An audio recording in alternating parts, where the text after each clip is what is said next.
김정은 북한 국무위원장이 윤석열 정부 출범 이후 처음으로 남한 정권에 대해 공식 입장을 내놨습니다. 북한은 전승절이라고 주장하는 정전협정 체결일 69주년 당일 연설을 통해서 했는데요. 남한이 대북 선제 타격 등 위험한 시도를 한다면 강력한 힘에 의해 응징될 것이고 또 윤석열 정권과 군대는 전멸하게 될 거라고 강하게 위협했습니다. 취재기자 연결합니다. 홍주혜 기자. 네, 통일부입니다.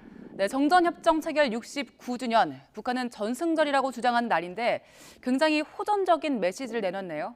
네, 김정은 국무위원장이 어제 전승절 기념 행사에 참석해 연설했다고 조선중앙통신이 보도했습니다.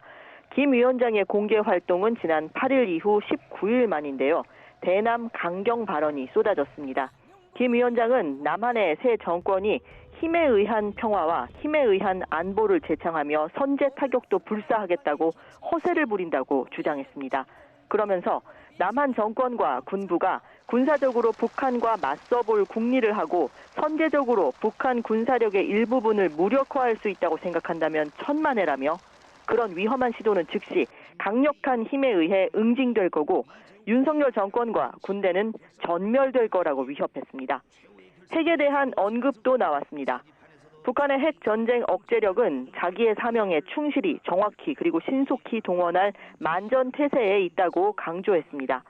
또 미국을 향해서는 대북 적대 행위를 그치지 않고 있다고 비난하며 사상과 무장으로 끝까지 맞서야 한다고 목소리를 높였습니다.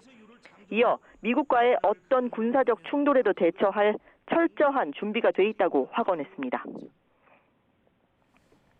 김정은 위원장이 윤석열 정부에 대해서 입장을 내놓은 게 이번이 처음이죠? 네, 윤석열 대통령 당선과 취임 이후 북한은 주로 대외 선전 매체를 통해 대남 비난을 이어왔습니다. 그러다 이번에 김정은 위원장이 윤석열 정부를 겨냥한 비방전에 전면에 직접 나선 겁니다.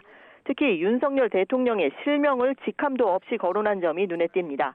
북한은 통상 남한의 대통령을 언급할 때 이름을 직접 거명하기보다는 남조선 당국자나 집권자 등의 표현을 쓰는 경우가 많은데 그런 우회로를 택하지 않음으로써 강한 적대감을 감추지 않았습니다. 때문에 한동안 남북 간 대화가 재개될 가능성은 희박하다는 게 전문가들의 전반적인 분석입니다. 또 당장 다음 달 한미 연합훈련이 예고된 만큼 북한이 이를 빌미로 추가 도발을 지속하고 7차 핵실험에 나설 거란 전망도 제기됩니다. 이런 가운데 국방부는 김 위원장의 위협이 새로운 게 아니라며 북한의 핵 미사일 위협은 계속 고조되는 상황이라고 밝혔습니다. 이어 미국의 확장 억제 실행력을 높여 한미 연합 방위 태세를 강화하고 다른 한편으로 우리의 삼축 체계를 강화해 억제력과 대응력을 높이는 게 중요하다고 강조했습니다. 지금까지 통일부에서 YTN 홍주혜입니다.